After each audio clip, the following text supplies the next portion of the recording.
Daddy! Miss ko na rin kayo ng mami mo. Di po ko sanay na wala ka, Daddy.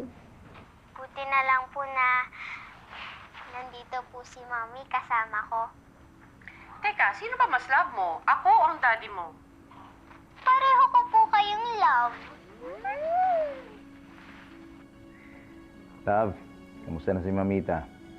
Nakikipagkita pa ba siya dun sa spirit guide na yon? Hindi na. Sinabihan ko siya na wala siyang mapapala dun sa manlolokong yun. Hindi niya makukuha dun yung closure na hinahanap niya. Oo nga. Love, maraming salamat ha. At parati ka nakatuto kay Mamita. Teka, hindi naman libre tong ginagawa ko, no? Anong bayad? Oo, ikaw. Pagbalik mo. Shh, uy, easy yung anak mo. Baka nandyan nakikinig.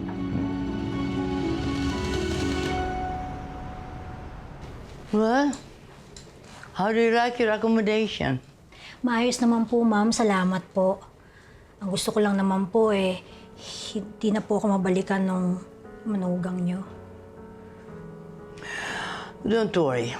Ako lang ang nakakaalam kung nasaan kita tinago. Salamat po. Hindi lang po ako makatulog Bakit? Ha? Hindi ka sanay dito? You're not comfortable here? Hindi ka makatulog dahil malambot? Opo. Pero bukod po doon, marahil dahil po sa takot at saka gusto ko rin po talaga kayong tulungan sa sitwasyon ninyo sa manugang nyo. Sabi mo sa akin, may ipapakita ka? Opo, sandali lang po. Hindi po kasi maalis sa isipan ko yung nakita ko kahapon, yung itsura po ng babae na sumanib po sa katawan ng manugang ninyo, kaya ginuhit ko po siya.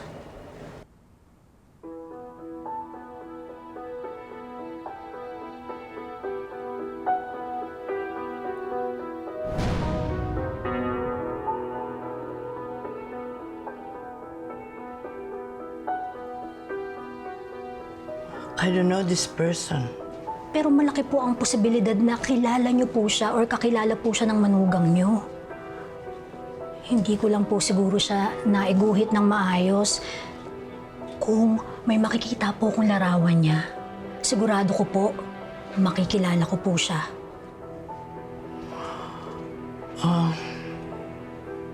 Paano niya nagawang saniban si Lucy? Isa lang po ang naiisip kong eksplanasyon. Patay na po siya. Isang ligaw na kaluluwa na ngayon nasa katawan po ng manugang niyo.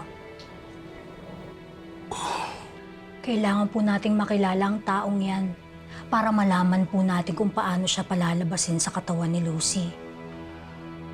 Ayaw ko man pong bumalik sa inyo pero baka doon ko po mahanap ang sagot sa kung sino siya. It's alright. Kaya lang kailangan pagpunta mo wala doon si Lucy. Okay? Salamat.